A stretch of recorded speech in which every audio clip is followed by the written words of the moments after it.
Rev it up and welcome to Cars Yeah, show number 2171. Be prepared to be inspired.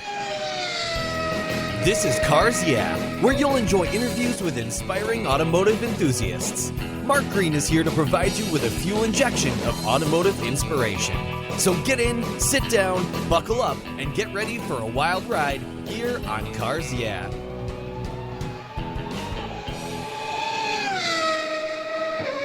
Hello, inspiring automotive enthusiasts, and welcome to Cars Yeah. Today, back across the pond. I seem to bounce back and forth quite a bit in Oxfordshire in the UK with a very special guest by the name of Ben Hedley. Ben, welcome to Cars Yeah. Do you have any gear, and are you ready to release the clutch? Absolutely. Ready when you are. All right. Now, before we get into your world, I guess I have to ask the question, with the product that you create, is there a clutch? No, we're 100% electric now. Yeah.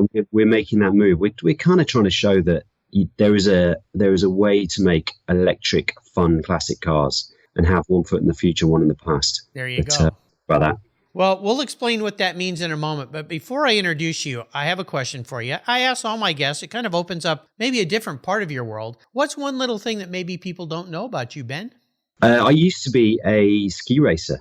Yeah, I used to be in the British ski team for a decade. I bought a pair of skis on eBay, ended up 8th in the world, and then retired at 115 miles an hour when I crashed and broke my neck. Yeah, ouch. We might be talking about that when we talk about challenges. Oh, that hurts to even think about it. I used to ski a lot, and I cannot even imagine traveling at that kinds of speed. You know, I had it's become a friend of mine, Sean Cridlin, who's an author, who was a speed racing champion. The guys that go down those, is that what you did? Go down those hills straight, really fast? straight line, wearing rubber suits, Darth Vader helmets. Yeah, so you may know of Sean Cridlin. I know the name, yeah. He used to train on the top by strapping himself onto this top of a Porsche. And then the guy would drive at high speeds to see how. I'm like, okay, that's a little crazy, but we'll talk about that in a minute. Let me give you a proper introduction. Ben Hedley is the founder and CEO of the Little Car Company. The company was founded in 2019 to create junior cars with Bugatti, and it quickly expanded to work with other major automotive companies, including Ferrari, Aston Martin, EON Productions, Tamiya, and others. The Little Car Company is the world expert in producing exceptional junior cars in partnership with the most elite car manufacturers. This unique partnership guarantees that every vehicle is an official licensed product of that brand. Ben has founded several companies, all of which he's very proud to say still exist today. And of course, he mentioned that he spent a decade on the British ski team as a speed skier and ranked 8th in the world. His love for cars and speed extends to his personal garage, where you'll find a modified Porsche 964. That's cool. A 1979 MGB Roadster with a tuned V8. Interesting. And a 630 horsepower R35 GTR. As a daily driver, you still like to go fast, Ben. And on the weekends, guess what? He also races Caterhams. Very cool. We'll be back in just a moment. But first, a word from our sponsor. So give them a little love, and we'll be right back. Covercraft has the most complete line of custom seat covers available. Choose between the Polycotton Seat Savers, Endura Precision Fit custom seat covers, Leatherette Precision Fit custom seat covers, and their durable Carhartt seat covers. They're all easy to install and remove, and guess what? They're machine washable too. Easy cleanup to make them look brand new. No more worries about the kids spilling on your seats or your pets damaging your expensive upholstery or leather. Covercraft's quality seat covers protect from damaging pet claws, pet fur, hair, mud, moisture, food, drink spills, drool from permanently damaging your vehicle's fine surfaces. Headrest and armrest covers and color options are also available on many of the styles. And I've got a great offer for you. If you use the code YEAH21, YEAH21 at covercraft.com, they'll give you 10% off plus free shipping. That's right, 10% off and free shipping with the code YEAH21 at checkout. Covercraft, protecting the things that move you. Visit covercraft.com today.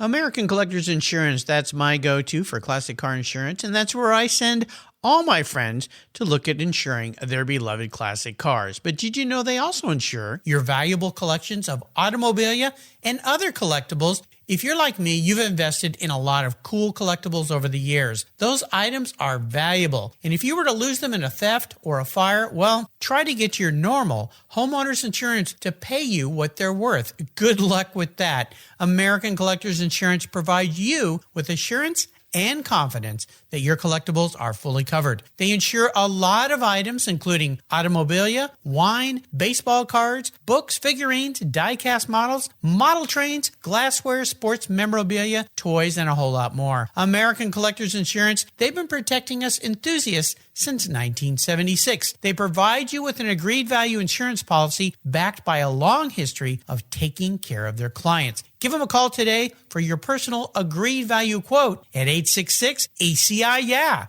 That's 866-224-9324. Tell them you're a friend of mine, Mark Raines here at Cars Yeah, American Collectors Insurance. Classic car insurance designed by collectors for collectors. Automotive enthusiasts just like you and me. That's American Collectors Insurance.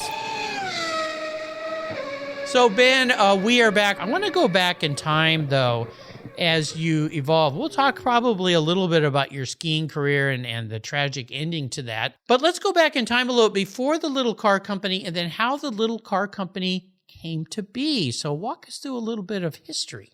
Yeah, so I loved cars as a kid. Absolutely adored them.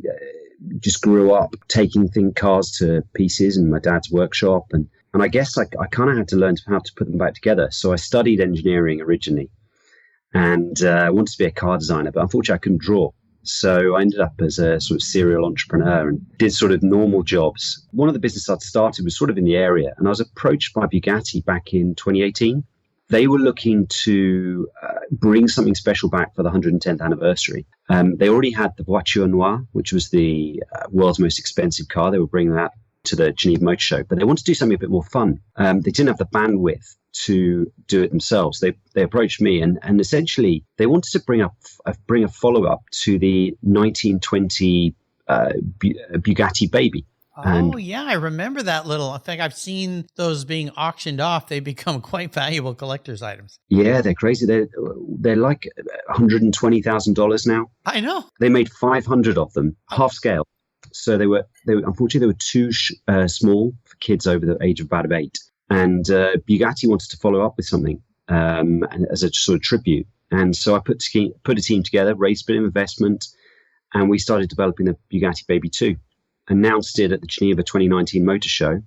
And yeah, the reaction was fantastic. And then we had to build it.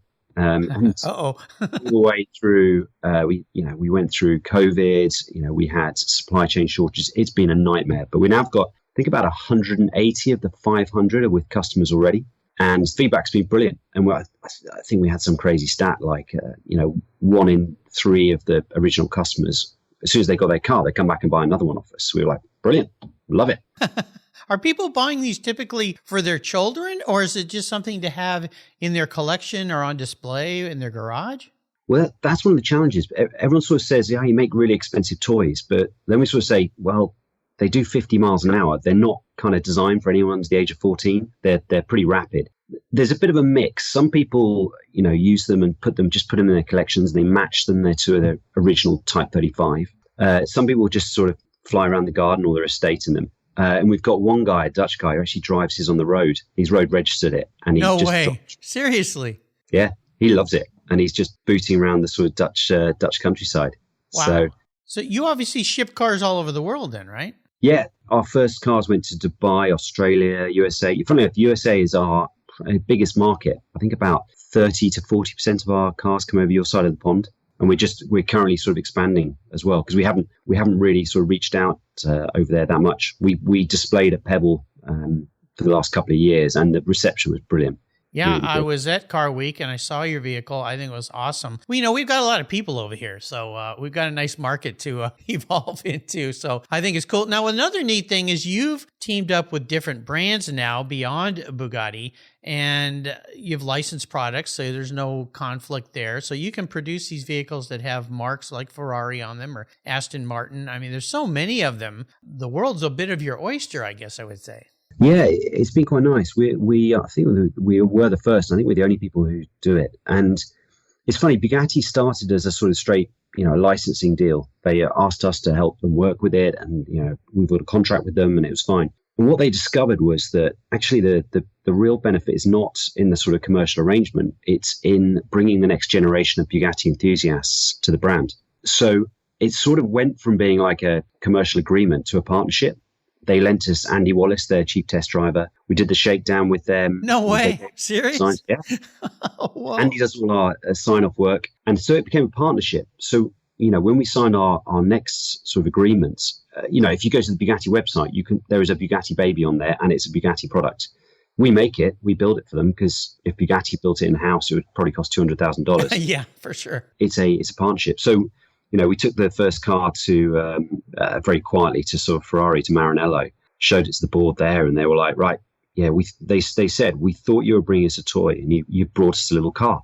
And that's our whole ethos. It is, we're trying to take these beautiful cars in the past, which are way too expensive to drive, crazy money, and bring them to a new audience, just scale them down a bit. So the Bugatti's 75% scale, Ferrari 75%, the Aston 66%, and just try and give people access to these cars they wouldn't otherwise be able to. And they handle the same. So Ferrari is a good example where they led us into the Classiche museum, and we got the original paper drawings for the 1956 Testarossa, scanned it, rebuilt the chassis identically to the original, and got all the handling exactly the same, even used Pirelli tyres with the same tread pattern as the original. No way. All right. Yeah. Cool. And then we got Ferrari's test driver, signed it off. They went to Voriano, and they signed it off to make sure it was there.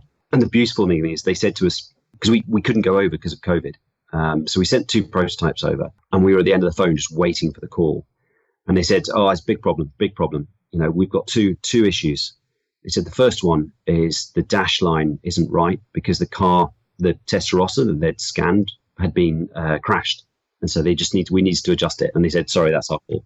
And they said the second thing, we want you to take all your logos off and just leave the Ferrari ones on there. Well, there you go. Wow. There's a testament. It was pretty cool. And Ferrari, because it's a partnership, they give us the paint. So the paint, Ferrari paint, Ferrari leather. All the badges come from Ferrari. Everything. We built the car. Wow.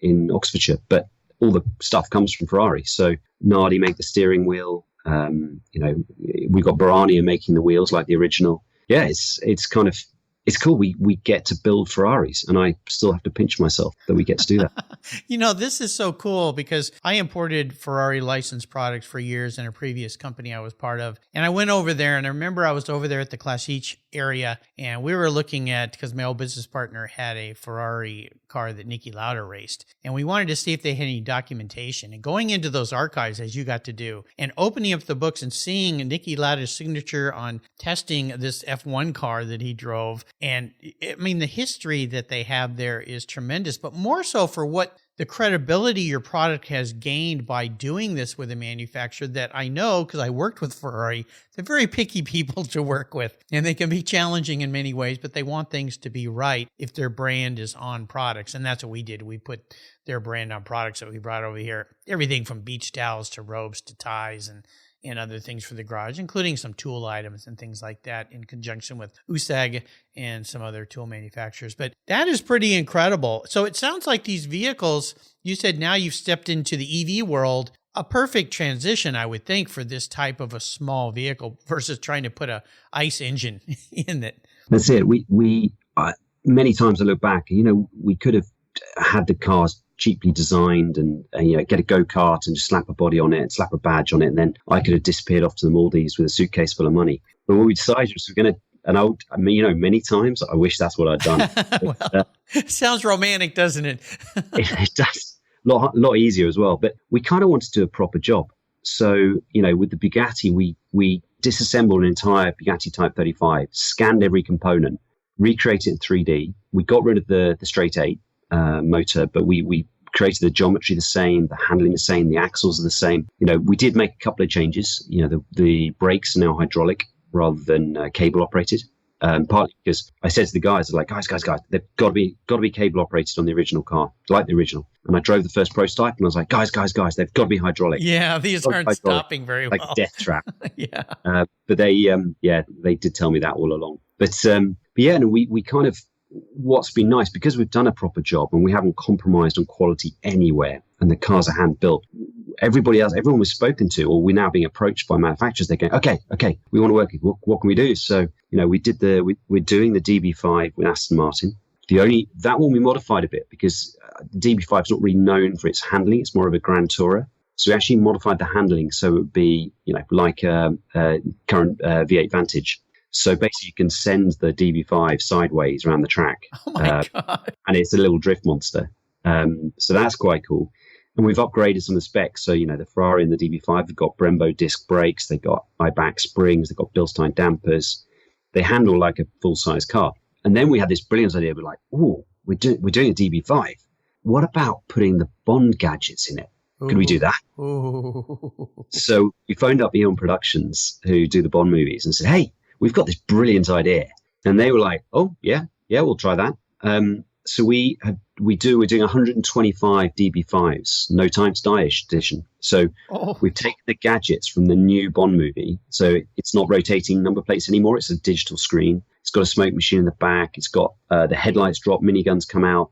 They rotate. There's a speaker. The LEDs flash, and we put these gadgets into the DB5.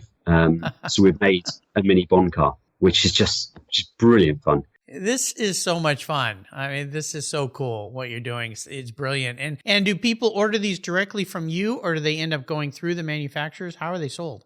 Yeah, most of it's direct with us. We're actually setting up distributors around the world at the moment. Several in the States, because we've realized, we're pretty good at designing these little cars and building them, but it's quite hard from our little site in the middle of rural Oxfordshire to be able to serve the world. So we are setting up little car company California, little car company New York, that kind of stuff. Okay.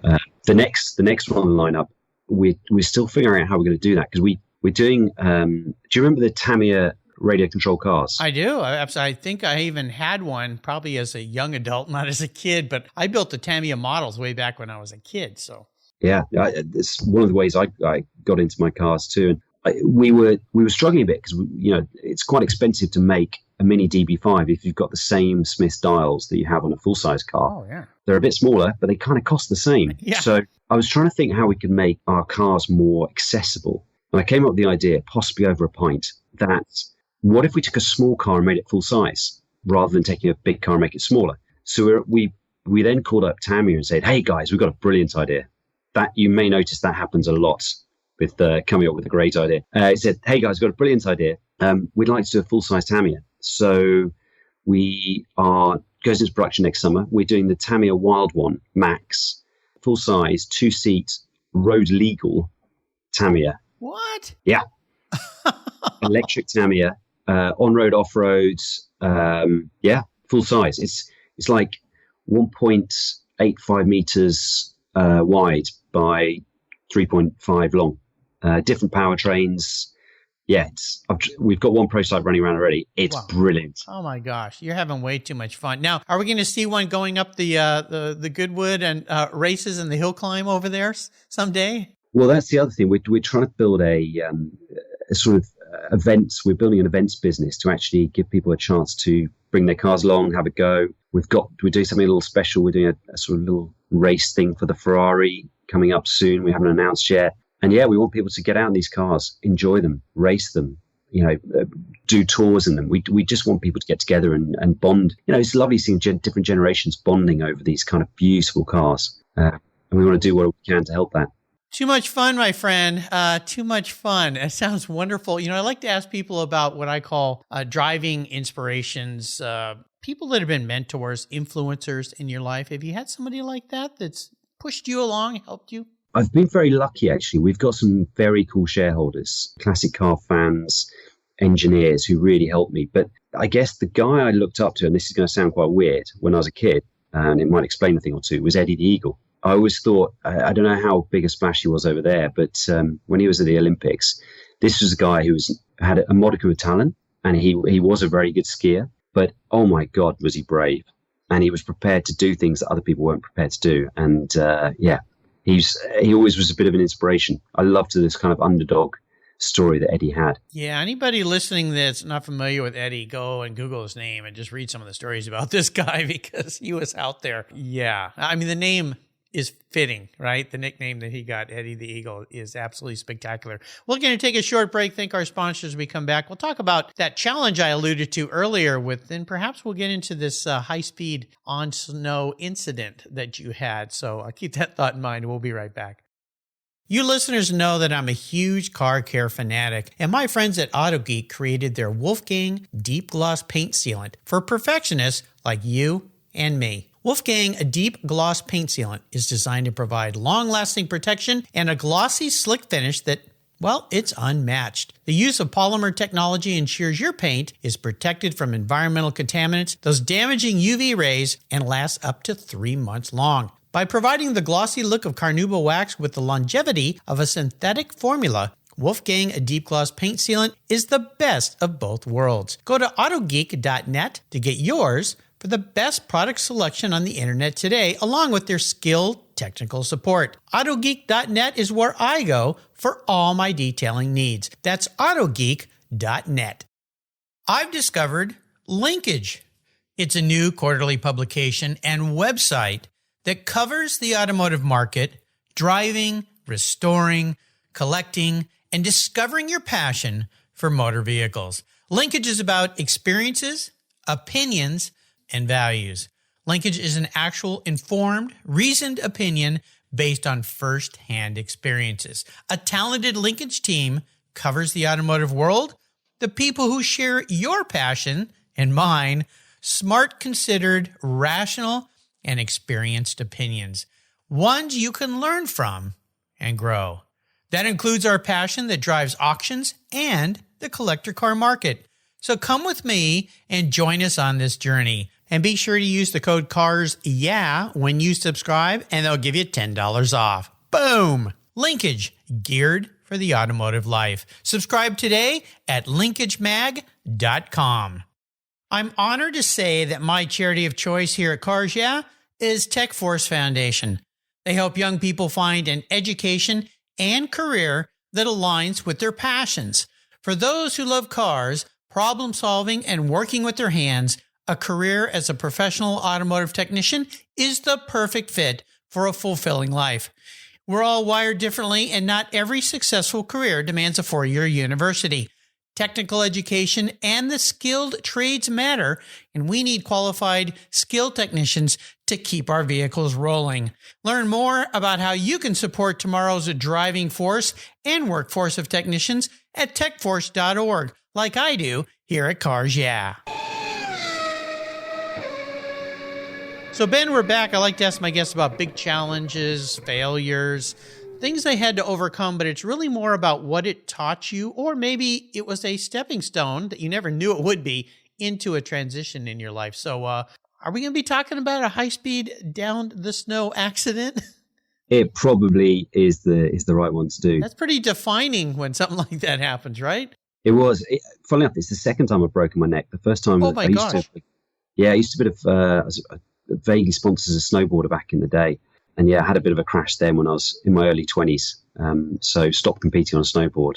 But the story goes, I've had a week's ski lessons in my life when I was about 6. And I bought a pair of skis on eBay, turned up to a World Cup speed skiing race to give it a try. But I turned up late. There was like a training day the day before where you could like build up from 20, 30, 40 miles an hour. And so I turned up late and they were like, well, you can either come back next year or give it a try and you can ski all right, can't you? And I was like, ish. So yes, went out, blagged my way into this World Cup race with a pair of skis from eBay and came last, but got onto the British team. And the next year I sort of somehow got better and better and had a modicum of talent. And I ended up sort of 8th in the world for a while. But and I was sort of slowing down. I was coming up to it was my 40th birthday actually. And you were doing this when you were 39 years old? Yeah, I took it up at 30. So I was quite late into it. Yeah. But it was the world champs, the 2017 world champs they finished on my 40th birthday. I thought, it's a sign. I'll do one more world champs. Only happens every 2 years. I'll get a load of friends, come out and then call it quits. And, I'm kind of not enough time for it. So I went out to the world champs and the day before I just went a bit aggressive and I'm live on Swedish TV. I crashed at 115 miles an hour. My helmet came off, broke my neck. I took an inch out of my ulna So I've got a titanium rod in my left arm, which holds that together. But the bone's grown back now. Broke a few ribs, and all live on Swedish TV in front of my 10 of my best friends who come out to watch me and support me. You know, watching ski crashes is so frightening. It's scary. You know, when a body separates from its platform, skis, or it's like watching MotoGP or Isle of Man and those guys crashing. You just don't even want to watch. It's like a train wreck. You don't want to watch, but you watch, but you don't want to watch. But seeing skiers do that, especially like ski jumping, speed skiing, downhill, and you just go, oh my gosh, because you just look like a rag doll. When that happens, I mean, it happens so fast. Is part of your training knowing to try to relax so you don't fight things? Because isn't it when you fight stuff is when you might jam something and break something? Is that, am I thinking right? Yeah, exactly. It's funny that you can have, depending on the slope. I was unlucky. My fall was bad, but I've got friends who had crashed at 145 miles an hour and they get up the next day. You get some burns, but that's the worst of it. If you fall right, you can get up and race the next day. Mine, unfortunately, I caught an edge and I high-sided. And so that sort of flipped me, and I turned into a sort of torpedo along the slope. And when the helmet came off, that's it. I was kind of out for the count. But you can learn to fall well, as they say, and just go. You've got to ragdoll. You've got to persuade your body just to sort of relax, even though your natural thing is you want to be tense as you can.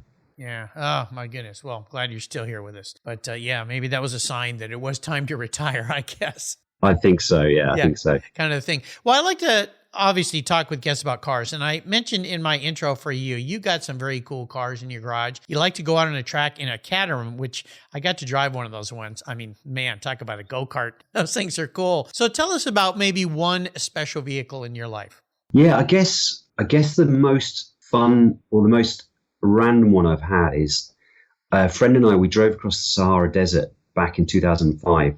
For charity. So we did this kind of, you drive from London, you're supposed to buy a car for £500 and then you drive it to Banjul in the Gambia. And we thought we got a Mitsubishi Pajero, I think you have, Montero, they're also known as. Yeah. Yeah. We got one of those. It's done 250,000 miles and it was in bad shape, but we drove that from London and we thought, there was people driving in ice cream vans. We thought we're going to make this hard for ourselves. Ice cream vans. Well, good thing to take ice cream into the desert. Maybe not a good idea. Yeah. There was all kinds of terrible cars going, and we thought we'd make it harder. So we bought a £91 caravan off eBay a couple of days before, hitched it up, and off we went. And we had a great adventure. We kind of run out of water in the desert.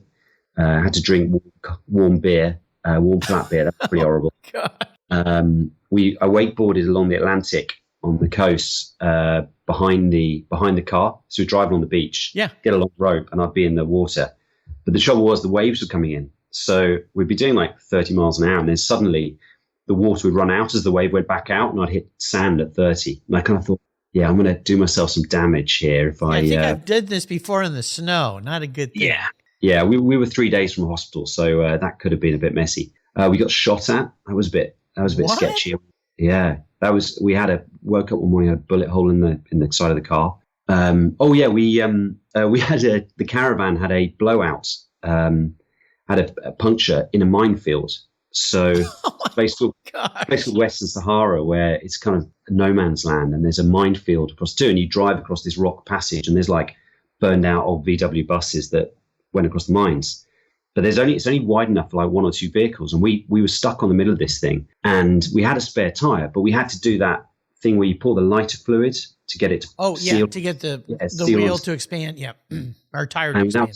In the middle of a minefield. Let's just say it was a sketchy moment. You know, you're not a very daring guy, dude. Gee whiz, maybe you need to live a little more. My goodness, that sounds crazy. That was a wild trip. That's got to be right up there in the top 5 most unique special vehicle stories here. And that's saying something after 2,100. Well, let's see, 71 people here. So there you go. That's a lot. So I'm going to be your car psychologist. Now that we know the crazy side of Ben, this could be an interesting place to go. If you were reincarnated, pun intended, you became a vehicle, manifest a vehicle. This isn't what you want to be, though. This is how you perceive the man in the mirror. What would you be and why? Oh, good question. I think I'd probably my old 911. So Okay. yeah, it's really scruffy on the outside. It's pretty fit and healthy underneath, but it's a bit scruffy. And there was a period when they went for buttons because nobody wanted them. But it's my old 964. It's a 1989 car, and it's had a little rough work done to it. It's had a bit of engine tuning, and I think after a nuclear war, we're going to have cockroaches and air-cooled 911s. I had a 964. I had a 91 Carrera too. It was my daily driver, and it was just a wonderful car. And you know now why Rob Dickinson takes those vehicles as the platform for his Singer builds, because there's so many nice things about them. Mine was special ordered from the factory with a lot of very cool options, and the guy had taken off the second muffler, so it sounded like a small block V8. It had the most. I'd go to Porsche events and people would go, "What have you got in that thing? It doesn't sound like a stock Porsche engine," but it just kind of opened the engine up a little bit, more like a race car kind of thing, but it was still street legal. But those are wonderful cars, the 964s. I enjoyed that car a lot. They're brilliant. Funnily enough, Singer have actually got their UK base about 50 foot from where we are at Bicester Heritage. Oh my gosh. And I'm constantly, because I keep my 911 there, I'm constantly worried that I'm going to wake up. He's going to steal it. It's just going to be gone. They'll have snapped it. Well, you don't have to worry because they've stopped building that variation of the car now. I think once they get the order, I think they've got a 4-year backlog or something like that. And now he's on to the turbo version, which is interesting because I just sold an 87 turbo that I'd had for 13 years. And so seeing him take that variation of that iconic Widowmaker and do a Singer deal to it is pretty cool. It's just the prices are a little bit steep. So they're not cheap. I think we all aspire to a Singer one day, but I think it's going to be more. I have to sell more than one kidney to get one of those. I told Rob, I said, every once in a while I waste $2 on a lottery ticket and I write one word on the back, Singer. Just in hopes that by osmosis, the right numbers will come up. But of course, the odds are not very good. So I don't have one in my garage yet. Pretty cool. I have no doubt, Ben, that your company will have a backlog going much like Rob's at some point, maybe already happening. So I like to ask about great books you've read you'd like to share with the listeners. Yeah. So there's one we're actually working with a guy. I don't know, has the Alpine A110 made it over to you guys? Well, you can see once in a while somebody's figured out a way to get it in, but I know the car you're talking about. Yeah, it was the chief engineer on it. It was a guy called David Tuig, who he's actually come and helped us with a couple of things. He's a really, really nice Irish guy, and he wrote a book called Inside the Machine.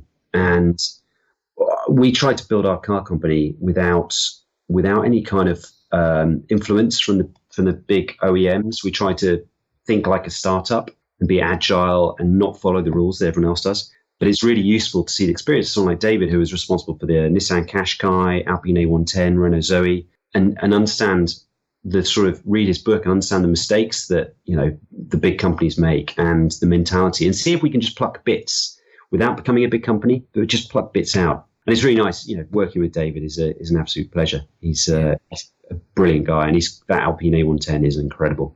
Very cool. So I'm going to enable you to go on what I call the ultimate drive. This is kind of a fun concept. I'm going to park any car in your garage for you to take on a road trip. Now, since you've been on some interesting road trips, your answer could be pretty unique here. You can take it anywhere you'd like, and you can bring anybody with you, even somebody from the past who is no longer with us, which opens up the world to all sorts of opportunities. So what does this ultimate drive look like for a wild guy like you? Oh, it's a good question. It's funny. I'd love. It's very cliched, but I'd love to get inside the mind of Elon Musk. He has. Wouldn't we all? changed a generation, and I'd love to get some time with Elon to sort of understand where his head's going, and see, because I think we're coming at a very different. We're trying to make classic cars fun, and things like the Tamiya as well, which is going to be a kind of fun car. But I'd love to hear his sort of insight into, where he sees the world going. And to do it, I've never been to the Canyon roads up in LA. I'd love to drive those. That's definitely on the bucket list. And to do it, it would either have to be a rough yellow bird, which is just my favorite car ever, or I love the new Myers Manx, the Myers Manx 2.0, the electric one. I think that thing's brilliant. It's such a. I was lucky enough to go over and see those guys recently, and Freeman and his team have done a superb job on it. It's a really, really beautiful thing. So yeah, that would be it. Canyon roads, Elon Musk shooting on the roads, and in a Myers Manx, electric Myers Manx or a rough Yellowbird, one of the two.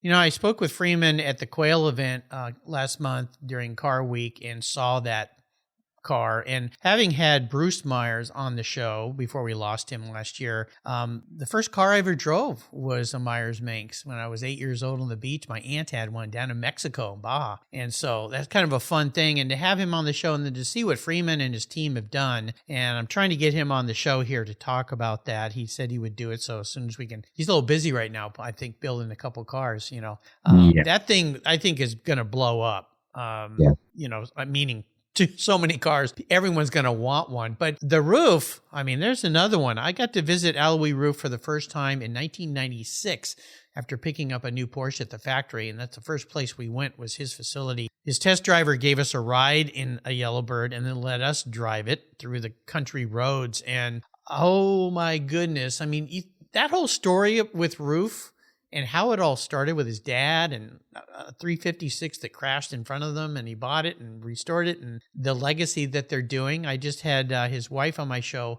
last month as well. I had met her right after they got married, and that whole story of how they even met is a crazy story. So you pick some fun car. Maybe you go up the canyon in a Roof and down, well, maybe a little slower in the Myers Manx. I know the Myers Manx is going to be fast, but I would think it doesn't handle quite as well as the Roof, but a little more fun. Or take it to the beach and go cruising down the beach with Elon. But you mentioned getting into Elon Musk's head.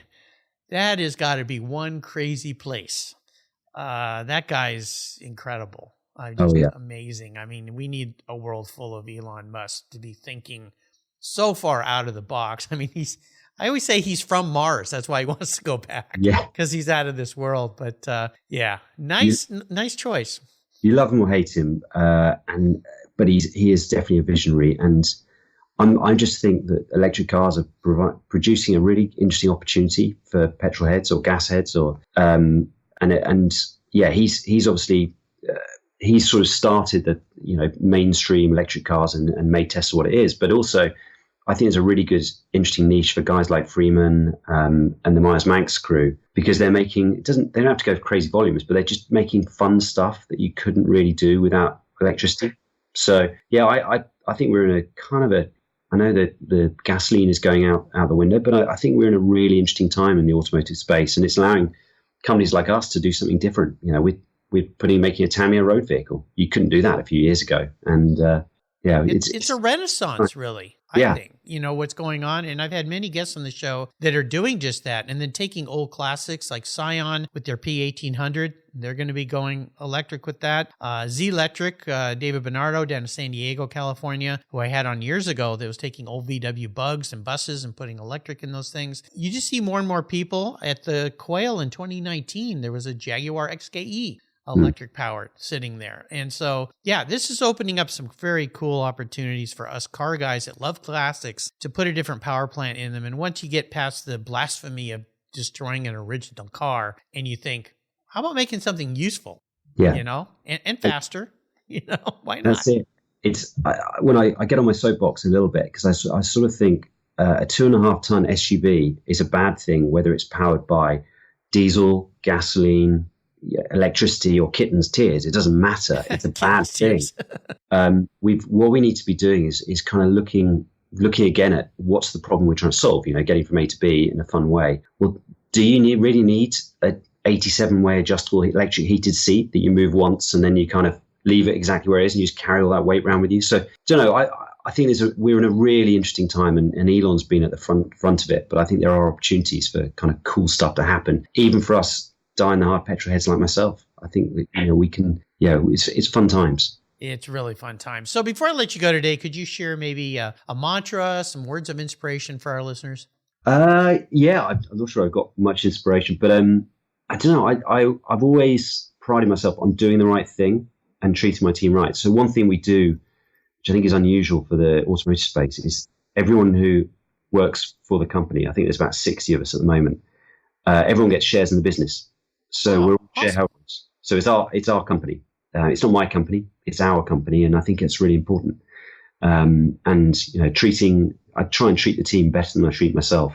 And we have an incredible team of brilliant automotive engineers and commercial team and the marketing team. They're all brilliant. So I'm very, very proud of the team. And hopefully we have a fun place to work and we have a bit of fun at the same time. So it sounds like it for sure. You can find the Little Car Company at thelittlecarcompany.co, right? That's it. Yeah. Yep. There we go. I encourage you listeners to check this out. It's going to put a huge smile on your face like it has for mine. I want to do a shout out. Thank you to Tom Gibson, who connected us today. Tom's been great. He's brought me many, many great guests. So Tom, thank you very much. Ben, hey, thanks for sharing a wonderful story, wonderful life, and an incredible business that you're building here. This is so much fun. Until you and I talk again, my friend, I'll see you down the road, hopefully in a little car. See you soon. Thank you so much for joining us on today's ride here at Cars Yeah. Drive on over to carsyeah.com to find show notes and inspiring automotive fun. Download your free copy of Filler Up, a fun book filled with gorgeous photographs of fuel filler fun, including quotes from more inspiring automotive enthusiasts. Download your copy today, and we'll see you next time on Cars Yeah.